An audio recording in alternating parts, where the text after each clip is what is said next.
सर्वप्रथम मी नसरापूर या अमानुष अशा लहान बालिकेच्या निर्घृण हत्याकांडाबाबतीमध्ये कोर्टाने फाशीची सजा सुनावलेली आहे। मी कोर्टाला मनापासून धन्यवाद देतो आणि न्यायालयाचं मनापासून अभिनंदन करतो की अतिशय जलद गतीने नसरापूर हत्याकांडामध्ये एका 3 वर्षाच्या बालिकेबरोबर अतिशय निर्घृण अमानुष अत्याचार आणि हत्या अशा प्रकारचं जे रेअरेस्टमधली रेअरेस्ट केस ही महाराष्ट्रामध्ये घडली होती। या आजच्या निकालामुळे हा बेंचमार्क निकाल आहे।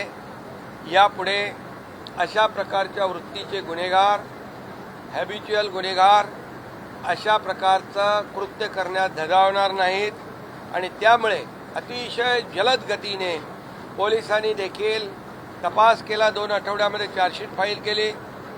मुख्यमंत्री महोदय स्वतः मॉनिटर करत होते।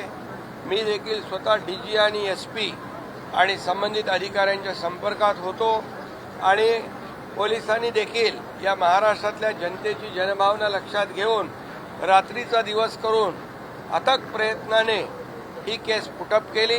योग्य तऱ्हेने पुरावे सादर केले। कुठेही गुन्हेगाराला सुटण्याची संधी मिळाली नाही अशा प्रकारचं वक्तव्य न्यायाधीशांनी देखील दिलं आणि आम्ही पूर्वीच सांगितलं होतं अशा प्रकारच्या अमानुष आणि निर्गुण हत्याकांड करणाऱ्या, माणुसकीला काळीमा फासणाऱ्या आरोपीला जिवंत राहण्याचा अधिकार नाही आणि ते आज सिद्ध झालेलं आहे आणि म्हणून मी न्यायाधीशांचं अभिनंदन करतो।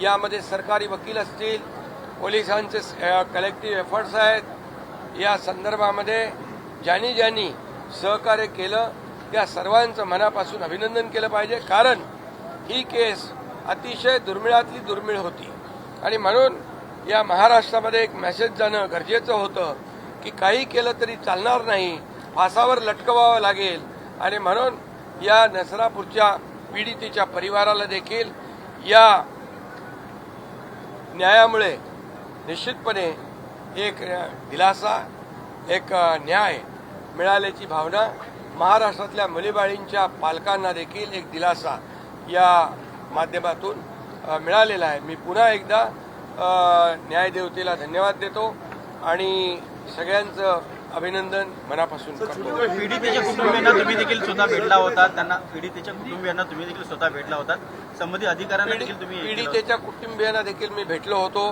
त्यांनी देखील अपेक्षा व्यक्त केली होती की आमची मुलगी तर नाही आहे, परंतु इतर मुली ज्या आहेत त्यांना देखील अशा प्रकारचा अन्याय होऊ नये त्यांच्यावर, यासाठी कठोर पावलं उचलण्याची आवश्यकता आहे आणि त्याच वेळेस पोलीस, एसपी, डीजी संबंधित जी काही टीम तयार केली होती गृह विभागाने मुख्यमंत्री महोदयांच्या मार्गदर्शनाखाली, त्याच्या सातत्याने आम्ही संपर्कामध्ये होतो आणि पोलिसांनी देखील अतिशय चांगलं काम केलं आणि म्हणून एक पोलिसांनी या केसमध्ये कमी वेळामध्ये चार्जशीट फाईल करून सगळ्या प्रकारचे पुरावे या ठिकाणी सादर केले आणि या केसमध्ये 3 गुन्हे दाखल होते। एक पॉक्सो होता, एक रेप होता, एक मर्डर होता।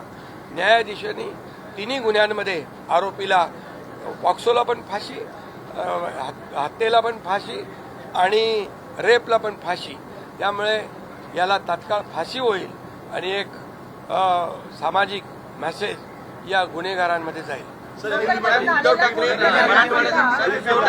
यहाँ पर नसरापुर हत्याकांड जो हुआ था उस केस में कोर्ट ने आरोपी को सजाए मौत सुनाई है और इसलिए मैं कोर्ट का धन्यवाद अदा करता हूँ, कोर्ट का अभिनंदन करता हूँ।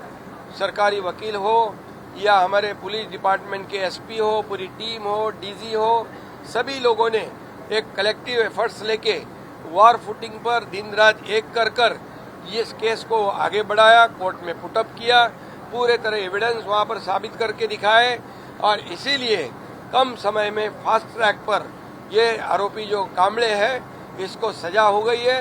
हमने पहले ही कहा था कि ऐसे आरोपी की जीवित रहने का कोई अधिकार नहीं है, इसको सिर्फ फांसी और फांसी होनी चाहिए। और इसीलिए मैं तमाम सभी लोगों को धन्यवाद देता हूं।